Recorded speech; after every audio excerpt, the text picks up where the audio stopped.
everyone, it's still not too late to order for next weekend. If you missed us last week, we were highlighting the Gean, the lovely orange colour flower, really popular in the flower shows, but just a great plant overall. Especially orange has become more popular in the last year or so. We also talked about the pulmonaria and purple flowers.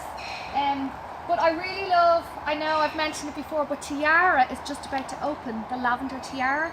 Check out Lilac Wings as well, because it's covered in buds, just about to flower.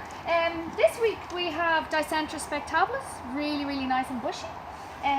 We mentioned about the Aquilegia. We have the lovely perennial Viola Etienne. It's really nice, so that's part of our 1 litre range.